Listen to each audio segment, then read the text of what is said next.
Hey there everybody, this is Brian Gormley with another edition of Where in Greater DC.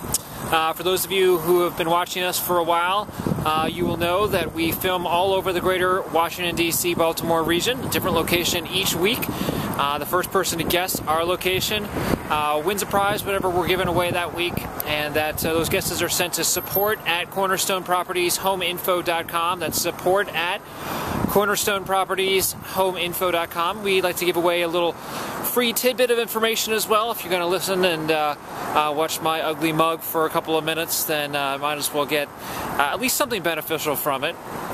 So this week, actually, this location is kind of has some special significance to me, since both of our kids were born here. So hopefully you can't read the writing behind me, but anyway, even if you can, it's all done in fun. So anyway, this week we wanted to talk about the $25 billion settlement. The report of the monitor Joseph Smith just came out for the period March 1st, when it began, 2012 through the end of December 2012.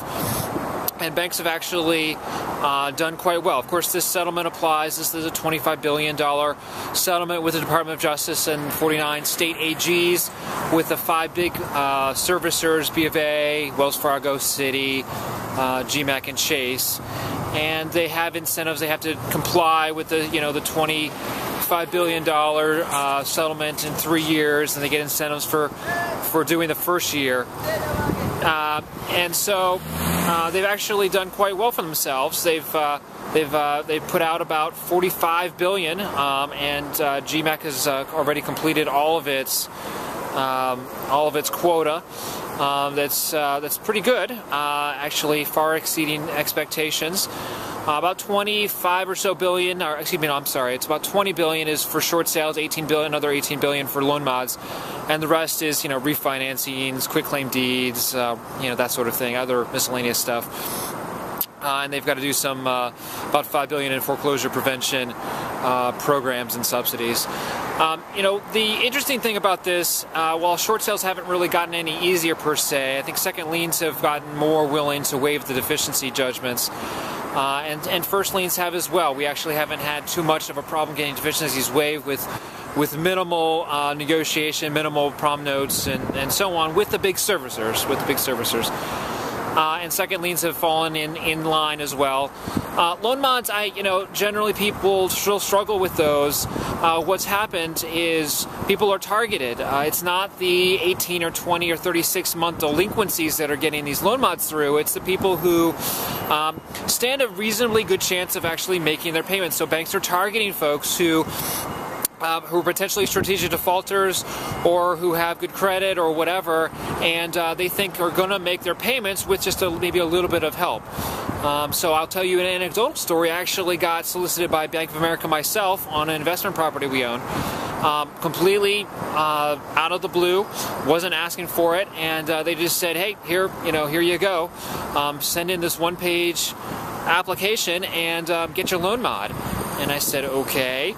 No bank statements, no tax returns, no runaround. And 3 weeks later, I had a loan mod from 8.25% interest rate, interest only, to 4.25% amortizing, 33-year loan term. So pretty sweet deal for me, and I hadn't missed a payment.